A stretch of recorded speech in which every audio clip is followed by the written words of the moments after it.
Good morning. Good morning, America. Good evening, India. This is Sean Shankaran along with Sam Pitroda and Priyamata.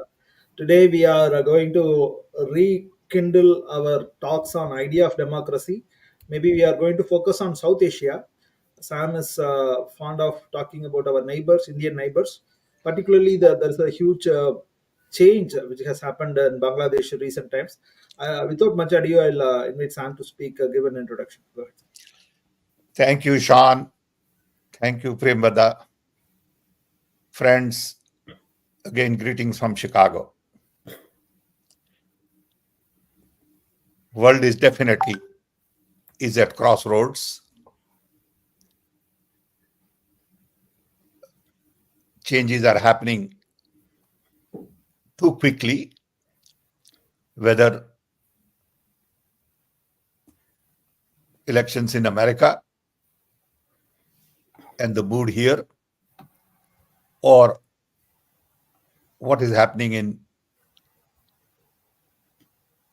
Europe vis-a-vis Ukraine war, or Israel conflict in Middle East.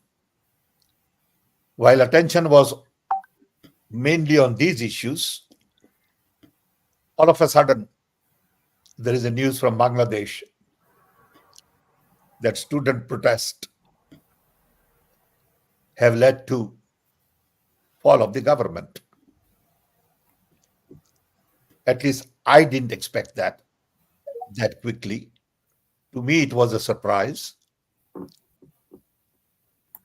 And things are beginning to unfold now in that part of the world, which should be of concern to India and many other countries in South Asia. I remember in Rajiv Gandhi's time working on SARC, where SARC was seen as a potential for a free market zone. Ultimately, in 20-25 years, 35 years have gone by, and SARC has not had any major impact or progress. Today, that part of the world, which include India with 1.5 billion people, Pakistan with 230 million, Dhaka with Bangladesh with 170 million, then Nepal, Bhutan, Sri Lanka, Mauritius. All of these countries are going through major conflicts, turmoil, where India is a big brother with a lot of economic prosperity, opportunities, talent. And when you see what happened in Bangladesh, it gets a lot of attention from Indian intellectuals, politicians, neighbors. What happened that there needs to be analyzed from many different angles. And I'm sure different people have different perceptions.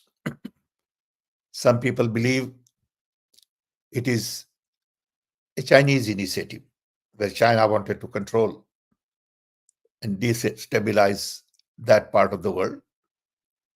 Some believe it is US initiative where US wanted control of the island, and US's relationship with Prime Minister Hasina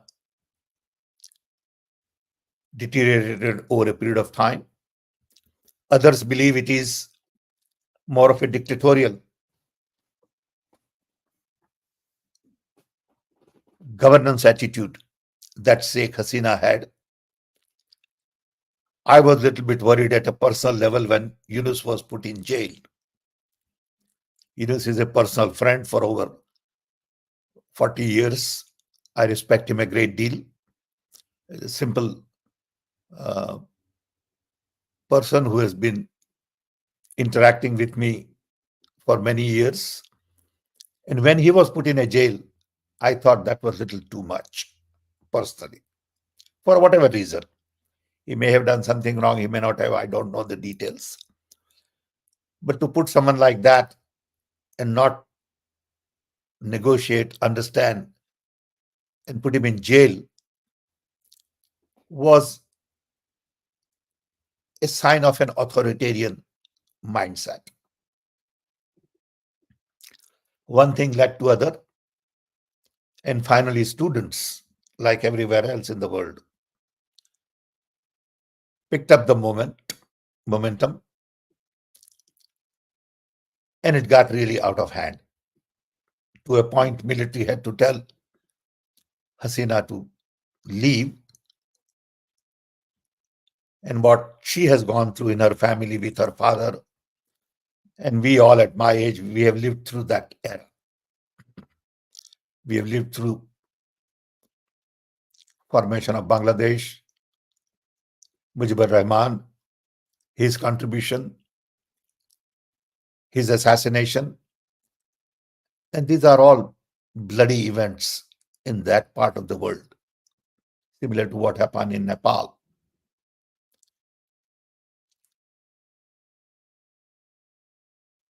We have such a large border with Bangladesh, plus the language, the culture, and the movement of people.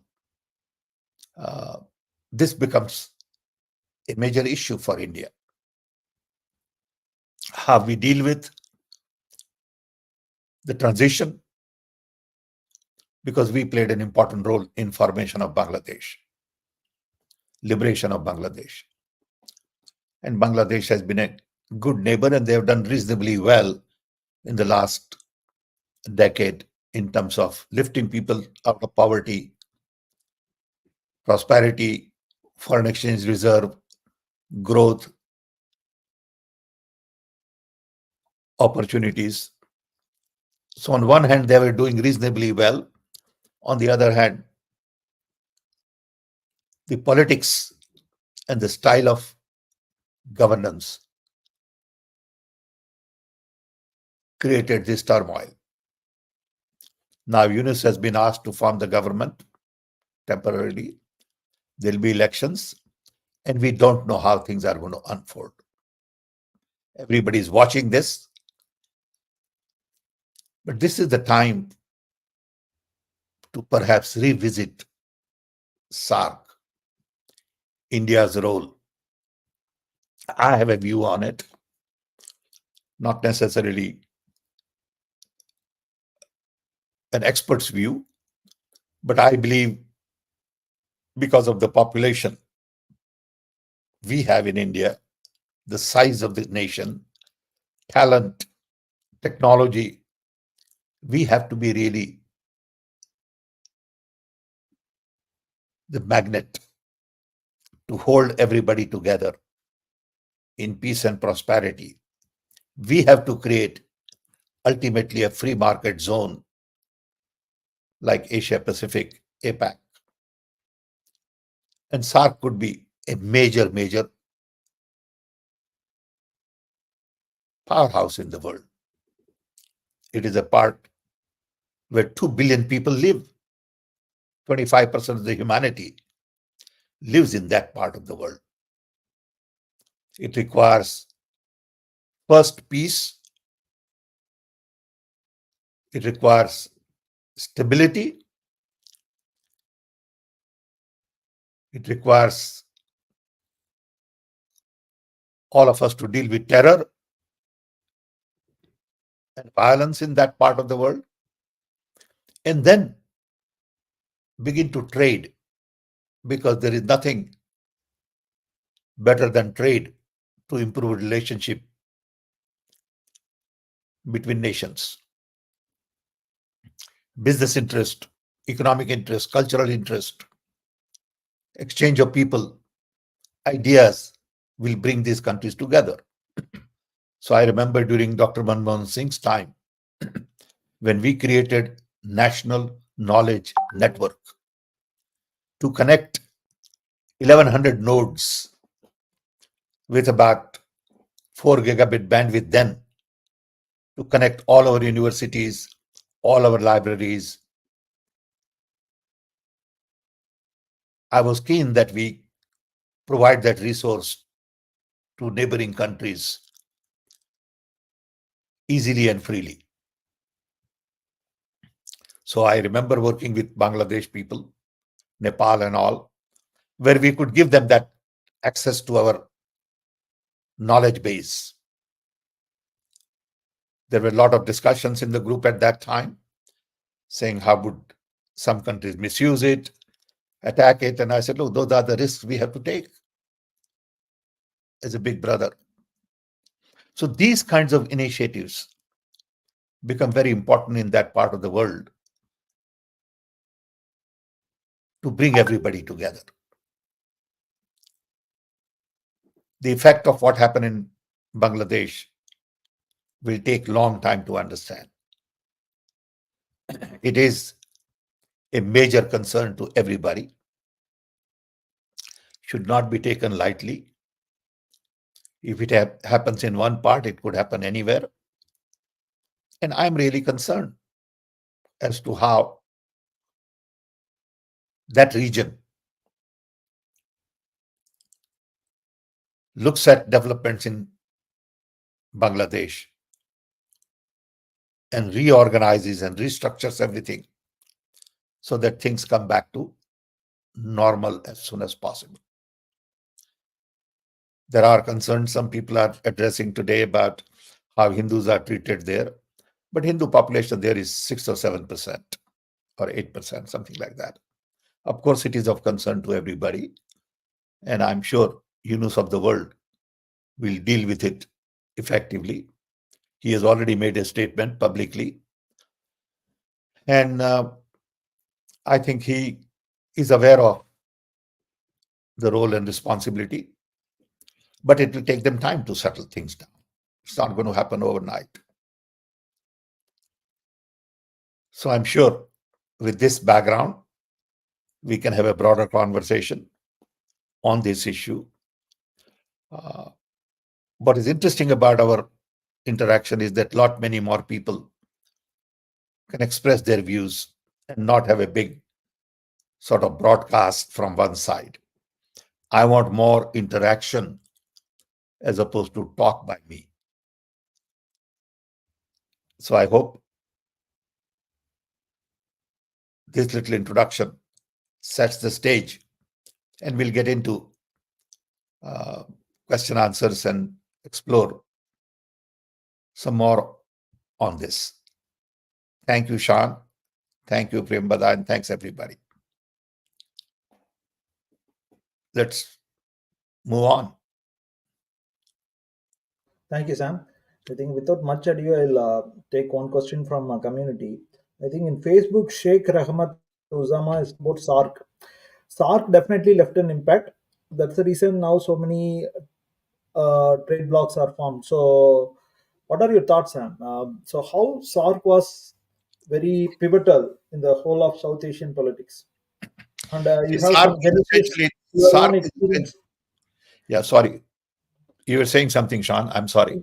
No, you have any genesis or your even association of SARC or assessment viewpoints, please share. SARC was essentially established in 1980, around that time.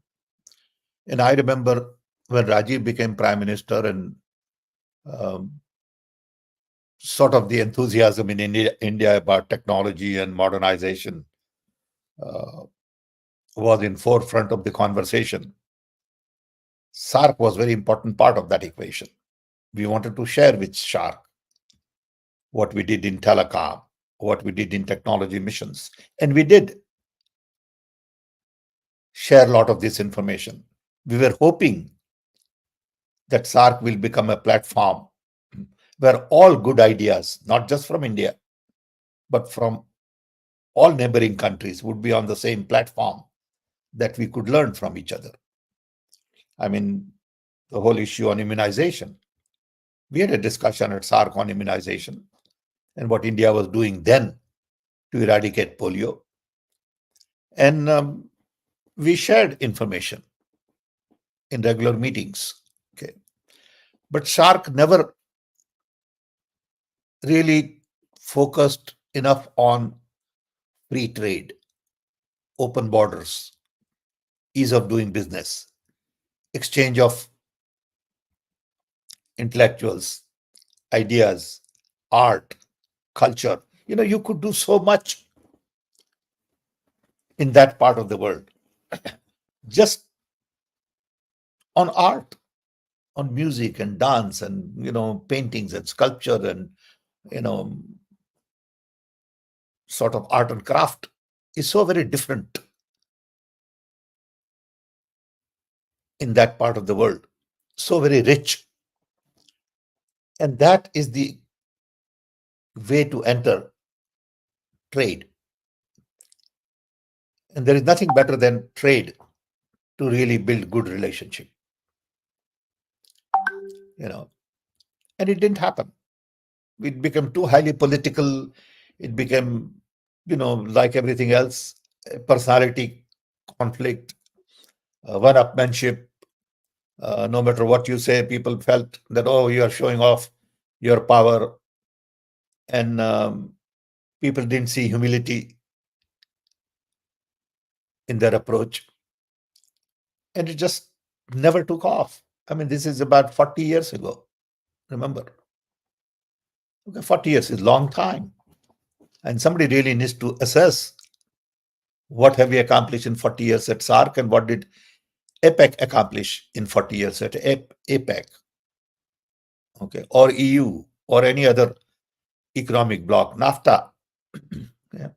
It'll be good to do that study. Maybe somebody has already done that study. Okay. And there are lessons to learn. Yeah.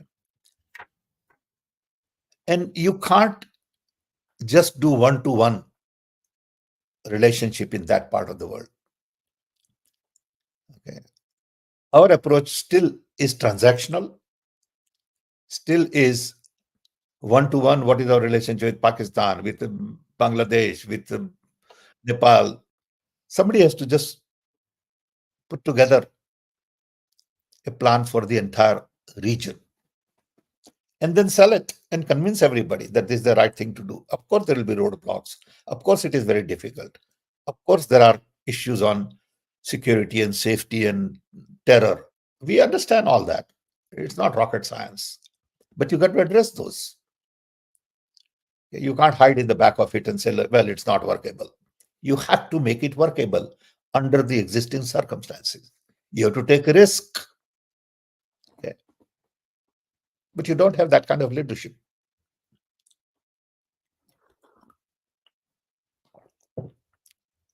So I don't know whether I answered. Yeah, yeah, sure. I think that was a great thing. I have a question about Mohammad Yunus now being in the forefront to rebuild the whole Bangladesh. He being a Gandhian, I have a Gandhian question. So, Martin, in your redesign the world book, you have written about Martin Luther King. So, how he took inspiration from Gandhi on nonviolence, and then he gave up on the even his own personal bodyguards, and then how his trip in 1959 helped him to connect with Gandhi's life and legacy. So the racial discrimination in US, also the even the Black Lives Matter kind of things, certainly are kind of one of those inspired by Martin Luther King kind of movements. So be it Gandhi, be it Martin Luther King's, yeah, this whole non-violence stuff still is very relevant. It's not becoming irrelevant anymore. Kind of, it's always relevant. So you have also mentioned non-violence begins with us and then finds a place in immediate family, extends to the world. So, and we need to figure out how this polarization between the right and left, nationalist and versus globalist, urban versus rural, educated versus uneducated, are sorted out. So I personally see Mohammad Yunus being a Gandhian is doing a very great job in putting the non-violence at the forefront in doing this transition. Even minorities, Hindu minorities, there are protected to great extent, and even the protesters as well as Muhammad Yunus is putting that as a top priority. Shows the real Gandhian value living.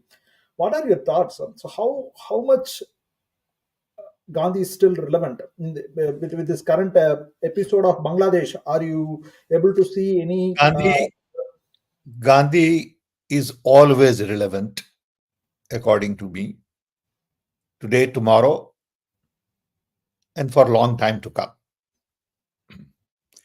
Because Gandhi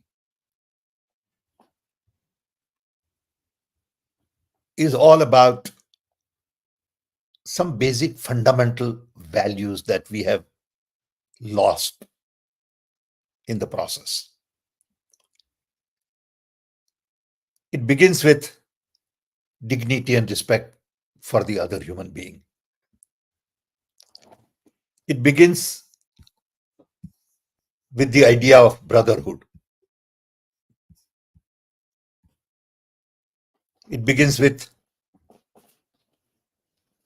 democracy, decentralization, justice, inclusion, all the things that we have talked about in the past. So, Gandhi is not just about non-violence. Non-violence is one element of it, important element.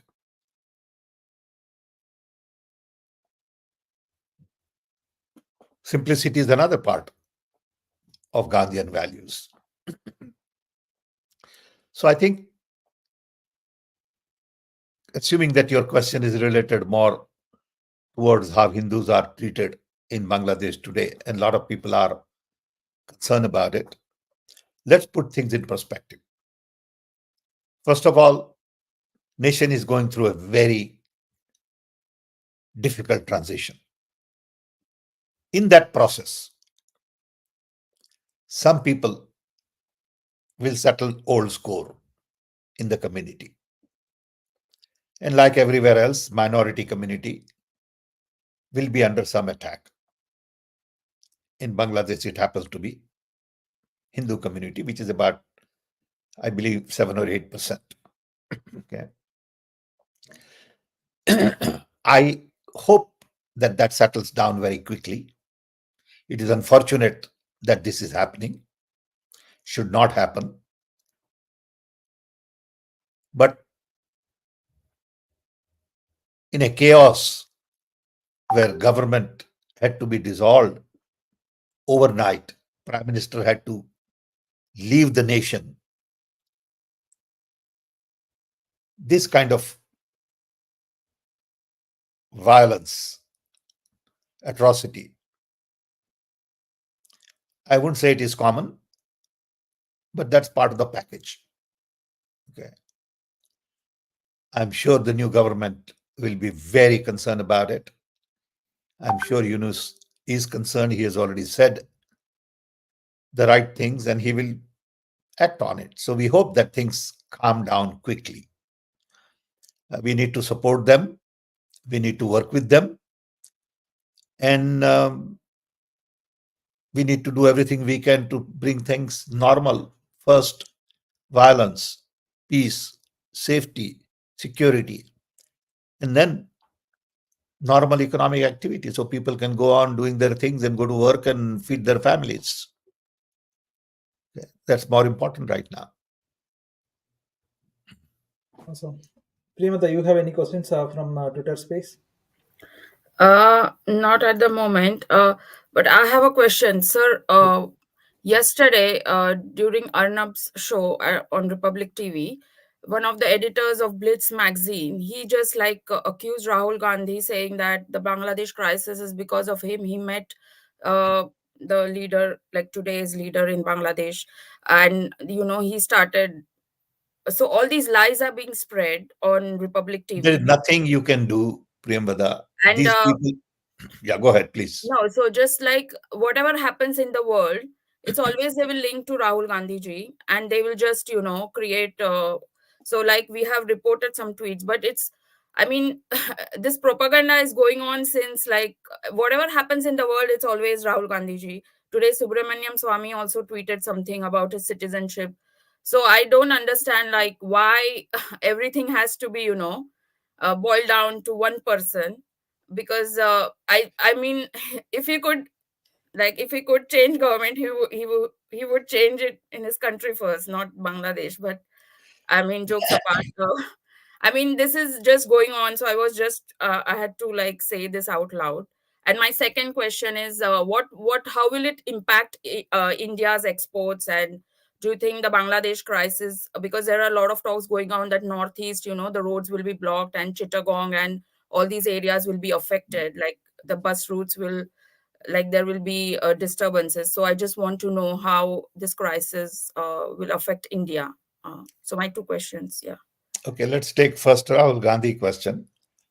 Mm, Some part of Indian media is obsessed with Rahul Gandhi, and they will not change that. Partly because they believe Rahul Gandhi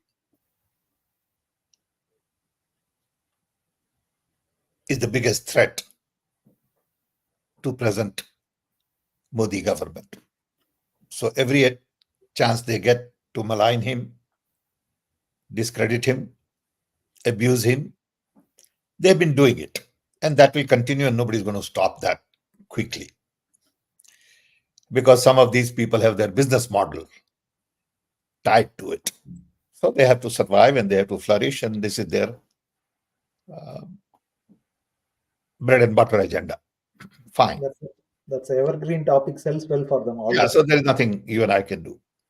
I mean, recently I've been also attacked by some lady called Nupur. I don't even know who she is, but I, get these things from friends and I just don't even read it. It doesn't make sense to even read and give them some credit. Forget about responding to them. Okay.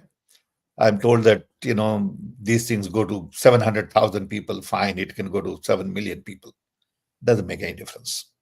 Okay. Lies are lies. If people want to fabricate things, that's their privilege. More power to them. Okay. I mean, they have shown in this series of tweets that I run a deep state, Mm. fine, great. I wish I could, you know, and I laugh at them, saying, what a stupid way to look at things. But that's their privilege. I respect that. But it don't deserve my response. So similarly, if Bangladesh crisis is created by Rahul Gandhi, according to them, it's their privilege to think about that. And there is no need for Rahul Gandhi to come and say, hey, I didn't do it. Okay, fine. If they can sell their time and get their audience, you know, by showing Rahul Gandhi dancing, they'll do that also. Okay. Second part of your question was about trade. Of course, trade would be affected for a while. Of course, roads will be blocked. Of course, there will be sensitivity for some time to come. But earlier we bring things to normal, better off everybody is on both sides, on Indian side as well as on Bangladesh side. They also need jobs. They also need to put food on the table for millions of families, and the business has to go on. They have to export, and they have to, get the raw material in, and they have to build things, and um, millions of jobs depend on export for them. Okay, so I'm sure new government will first focus on peace and prosperity, first safety, security of the people, including Hindus. Two, immediately they'll focus on getting life to normal in terms of going to work every day, running offices, schools, colleges, hospitals. Okay. This has to be the priority. And there are enough talented people there, capable people there. I had an opportunity to spend some time in Bangladesh. In early days, Yunus invited me to look at telecom. before mobile telephony days. And Yunus wanted to do a deal to set up telephone operator. So I went there, spent a week there with all the people. I talked to a lot of people in Norway on it, and uh, Yunus's Grameen Bank set up a telecom operator.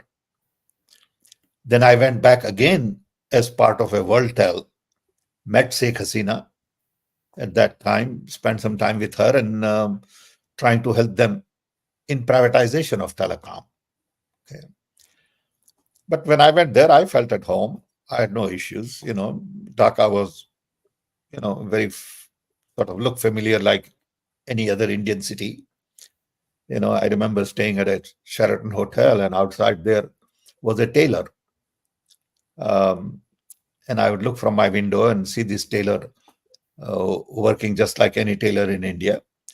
So one day I decided to go visit him, and I had a little chat. How do you do, and what is your, business like, and all. And in the process, he, showed me shirts like this, and which was so cheap. So I ordered 7 of different colors: gray, black, white, beige, and he got it delivered in 24 hours. And it was a very simple transaction. Okay. And I just did it because I wanted to see whether he will deliver on time as promised and all. And he did a great job, I must say. So there are capable people in Bangladesh. Okay. This was probably about 30 years ago. Okay. And Bangladesh has come a long way. Okay. So I wish things will come to normal as soon as possible. I wish that Indian Hindu community there feels secured and safe. And I wish, India would play an important role in getting them back to normal. Okay. Thank you, sir. Sounds good. So going by the same example, in fact, I think they are one of the top garment exporters for the world now, right? For even America now. So, cool. So our friend Tamil Selvan in LinkedIn is asking. So government of India advised the then PM of Bangladesh as not to appoint the current general of army. Is it true? This problem was initiated by the Bangladesh general. We So don't know. I don't know. There are all kinds of rumors about how it happened and what happened. Um, I'm sure at the end, military told PM Hasina the bad news, because bad news coming from anybody else would be treated differently than coming from military in that kind of a situation. Um, but no one thing leads to a situation like this. A series of events, multiple events lead to these kinds of drastic steps. Student movement was part of it. Authoritarian attitude of the government led to this, perhaps. Foreign interference in some cases was also an element. And military must have realized that it is going to be difficult to control. And Prime Minister's voice became irrelevant. If Prime Minister had the moral authority to calm things down by going to national TV or meeting with students and all that, things would have been different. Okay. But by then, credibility was lost, moral authority was gone, and no one was willing to listen. This is how things happen usually. Okay. Then it snowballs. Okay. I'm sure there were many attempts by other people in her party to stop it. And I'm sure there were people in her party who didn't want to stop it also. So Salman Khurshid got derailed by entire right wing in India because he made a comment that India should be wary about this because if the authoritarian nature continues, it can happen in India too. I think he made a comment. So, what are your thoughts? I have not read enough about what Salman said, but I think it is just a point he's making. Okay. It doesn't mean it will happen in India. He didn't say that it should happen and I support it and all that. He didn't say that. You see, in India, the comment you make, general comment, can be twisted very easily. Things can be taken out of context, which happens all the time. Okay. So you have to sit down with Salman and have a conversation and find out what Salman said and not take two lines out of context and make your own version of it. Okay. I mean, I see on TV, mainly reporters, they have their own version of it. What you said. What you said doesn't matter. It is their version of what you said that matters. Okay. I had recently TV interview with some lady and she kept saying, you said this. I said, I never said it. Okay. How can you just say that I said it in front of me when I haven't said it and get away with it? Okay. So I'm not fighting with you. I'm not arguing with you. Of course, I raise my voice a little bit because I'm also a normal human being. I also get mad. Okay. And I have some feelings. Sometimes I can manage it, sometimes I can't manage it. And I also make mistakes. But you can't tell me right on my face what I said when I didn't say it. But this is a normal thing to do by many of the reporters. So I would go back to Salman, ask him what he meant, get clarification from him, and find out. Okay.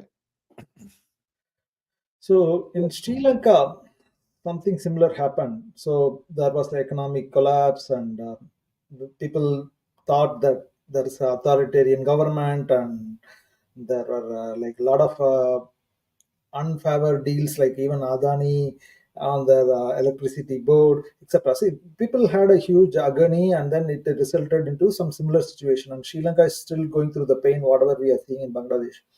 See, how are you seeing both these dots connecting? What is the common lesson out of these two chapters? First of all, I'm not an expert on South Asia.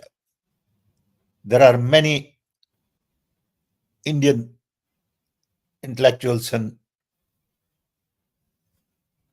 people from Ministry of External Affairs who specialize in this and much more knowledgeable.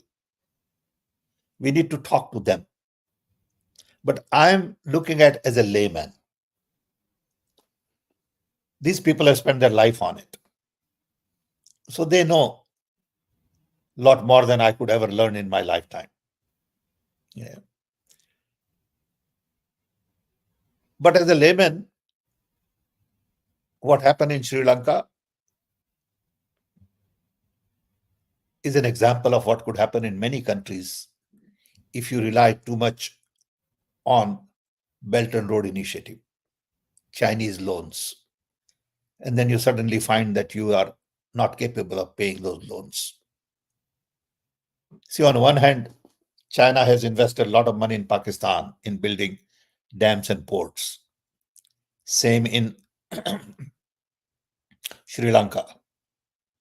They want to do same thing in Bangladesh. If you build major ports in these three parts of the world, you are surrounded. You are surrounded India, in a sense. Okay.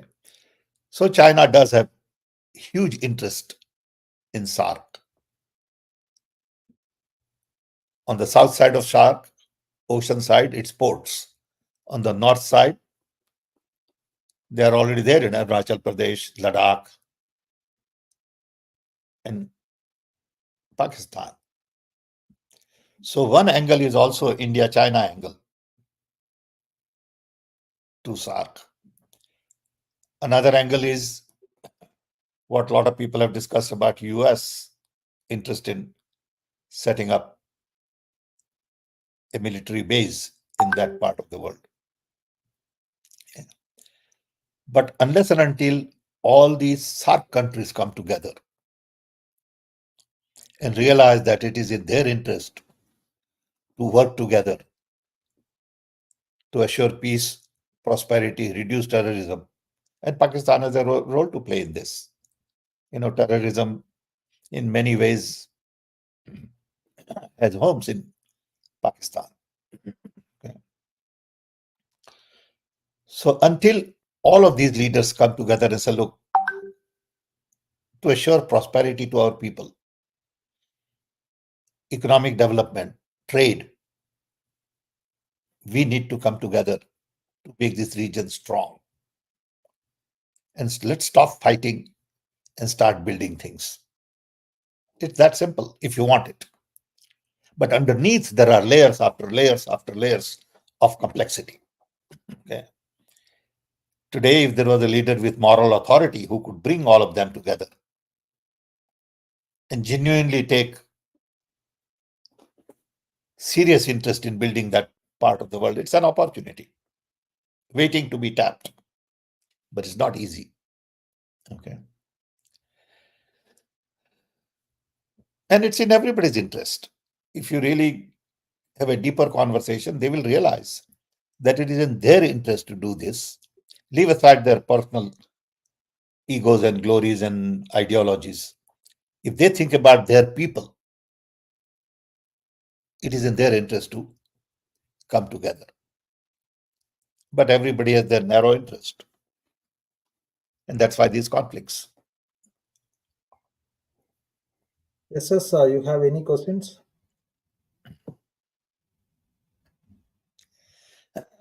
Okay. I'll go to Tamil Selvan. So Tamil Selvan is asking, why army is allowed to take control of Bangladesh government? And also, I think he has a few views like, okay, if student movement is so powerful, then how the Chinese government crushed it? Please Okay, let's take reconnect the the first Tiananmen one. Square military Okay, let's take action. one by one. Otherwise, I'll Sure, lose sure. track. The first one was about, I said I'll lose track and I've already lost track. Yeah. If student movement is too powerful, No, before that. before that, Before that, there is, yes. why our army is allowed to take control? See, in every turmoil like this, ultimately, army has to intervene. Because army is the only one that can sort of provide some stability in the short term to crowd management. Yeah. So if army had not gone to Sheikh Hasina, she would have probably not left. That's my judgment. Okay. She would have hung on for a while. And naturally, that's what anybody would do, not just her, to find a solution. So it is typical in these kinds of revolutions for army to intervene. Nothing new. You have seen it everywhere. Okay.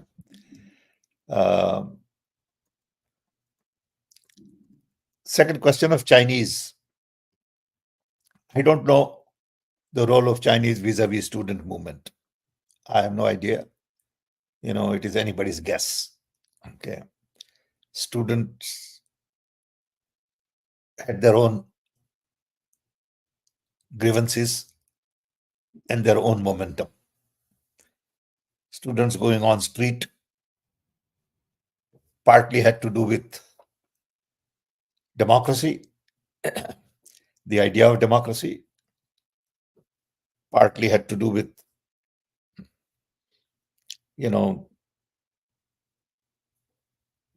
how they were affected because of authoritarian regime.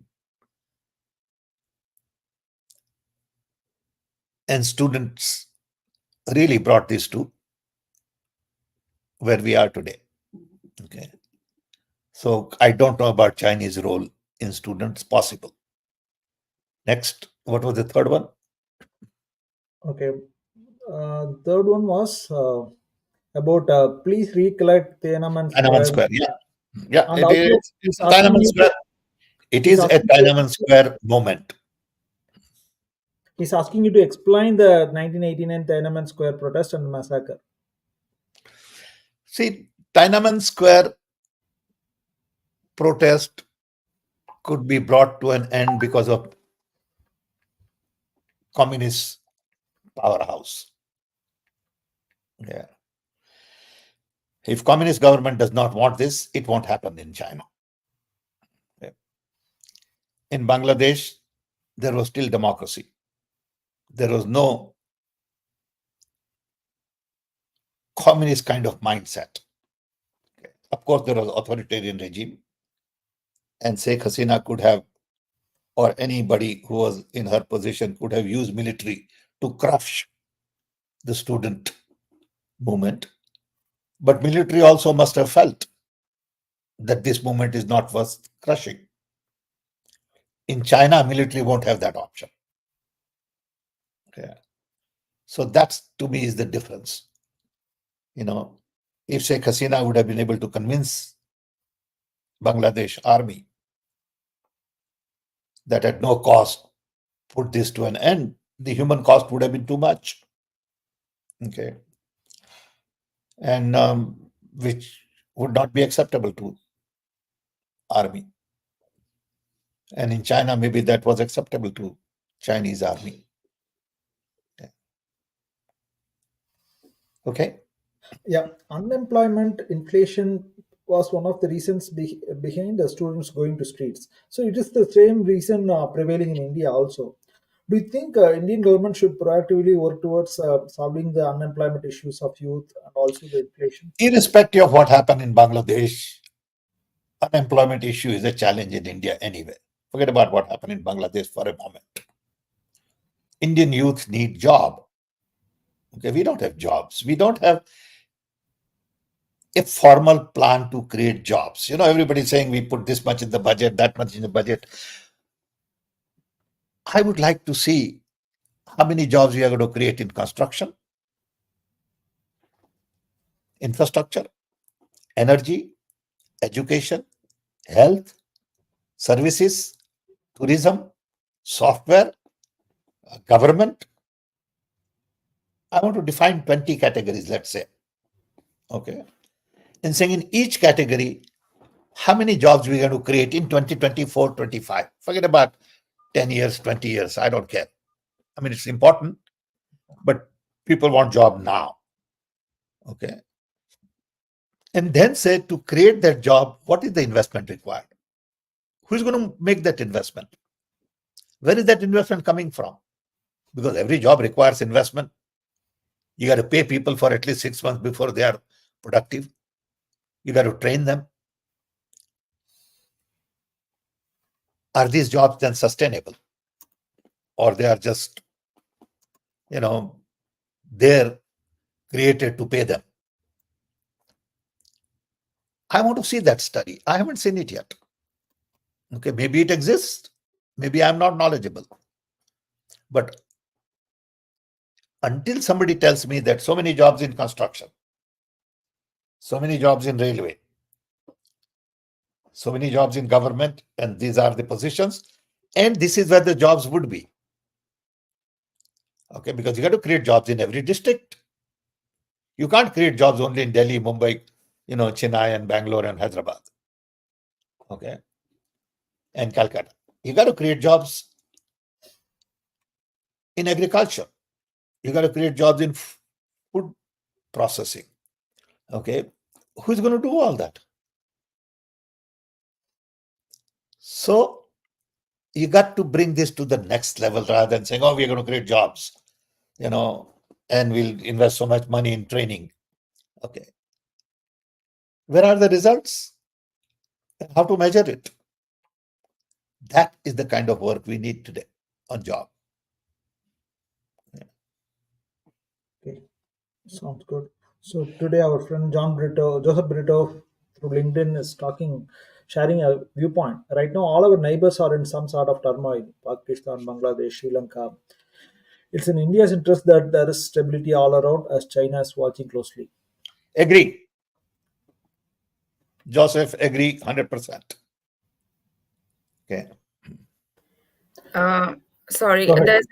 comment from Twitter space. So Sharik Imam is saying that any kind of crisis in any part of the world, right wing in India will spread their communal agenda, and they're damaging the reputation of India, and this is dangerous. I won't worry about reputation. It's okay. There's no reputation issue here. Mhm. Okay. I mean, we think we have a great reputation in the world. Not true. It's okay. People know where we stand. Okay. And an issue like this, or some, guys tweeting something, is not going to damage reputation of India. India is too big for anybody to damage reputation. Okay. So I would really worry about macro issues. I mean, micro issues right now than macro issues. Micro issues are, how do we get peace and stability at local level? How do we get to minimize violence? How do we get people back to work? Okay. That should be the focus as opposed to what happened to this group or that group. Okay. This is no time to look at just your interests. It is time to look at larger interest of Bangladesh and population of people, a large number of people. Yeah, sir, just adding to your point about unemployment. So why do you think is the government not like creating jobs? What is stopping them? Because there are like lakhs of government vacancies which are not filled, like in even in railways, even in the public sector. What is stopping? What is their agenda? Like because they are elected to serve the people. So what is stopping them? What I don't know what goes on in their mind, because it's a serious problem, like in the north, wherever we've seen during Bharat Jodo Yatra, so many of the youth, unemployed youth, basically the railway examination hasn't happened since many years, since the Modi government is elected now. So I just want to know what is their I way of don't know. thinking. I think the whole idea that jobs are created only by center don't make sense to me. I mean, I have never understood personally why so many people appear for IAS exams. Okay, I'm sure they are all interested in becoming IAS officer. But if I had a family member today, I would not encourage them to appear for IAS exam. Okay, why spend so many years of work and all to pass an exam which is going to give you a job in the government? Go do something else. So you have this mentality that you only want job in the government, whether it's railway or IAS office or whatever. There are jobs everywhere else also. Okay. So you have to realize that if it is too competitive, go somewhere else. Okay. You can't be one of the 10 lakh people waiting to get a job from 1,000 open position. It just doesn't make sense. Okay. Because probability of your getting is very low. So you have to move on and look at job locally. If I live in some place in Haryana or someplace in Gujarat, I better look for a job there, by. Okay, I create jobs there. Okay. I don't need to look at job in Delhi. So the orientation also has to change. You need more people who create jobs than people looking for jobs. And like I said, jobs will be created at local level. Every district should have a job creation plan now. Do every district have a job creation plan? All 700 districts should say that I will create so many jobs in my district.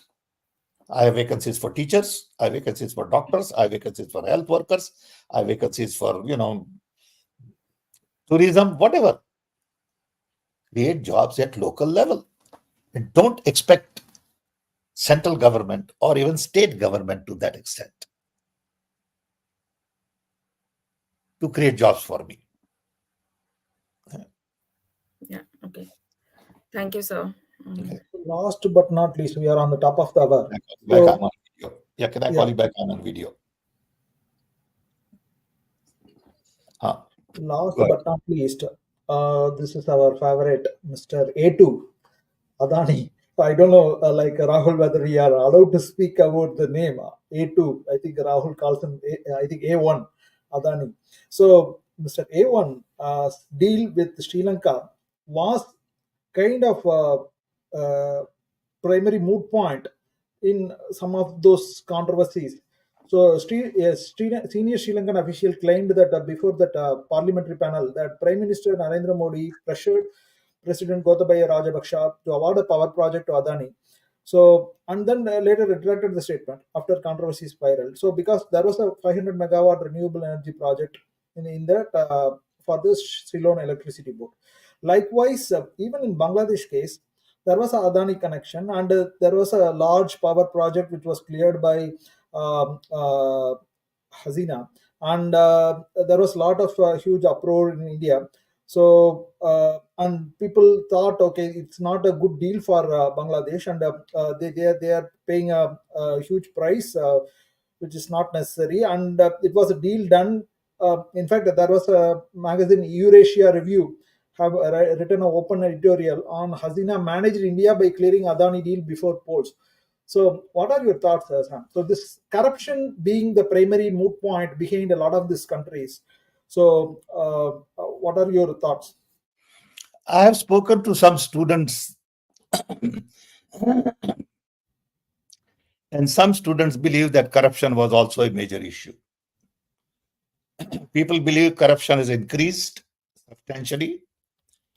Uh, I don't know who to blame for it, but corruption was on student agenda. Okay, and that also triggered their anger, saying government has become too corrupt. Okay. Whether it is Adani deal or somebody else deal, I don't know. Okay. Sounds good, Sam. So I think that covers a lot of our questions, and I think we had a very productive discussion. And we have 173 people. I think it's a very tough topic, but despite that, I think we are getting consistently getting audience. I think people are not giving up on us, which is good. So I'm very No, glad. thank you, Sean, you And and Sam, Priyamvada for organizing this every week. Sam, I And have a quick precursor talk I want you to do on India and sports. Maybe next week we should do India and sports. There is a, in India's fact, there what? is a huge ask on the community. So on the Olympics, the way India dealt, Olympic. yeah. So I'm not an expert on sports. We need to get somebody on sports also. You know, we can talk about the psychology of sports. Okay. But I don't know enough about sports to be able to say anything. people Okay. people But felt the we'll find very somebody.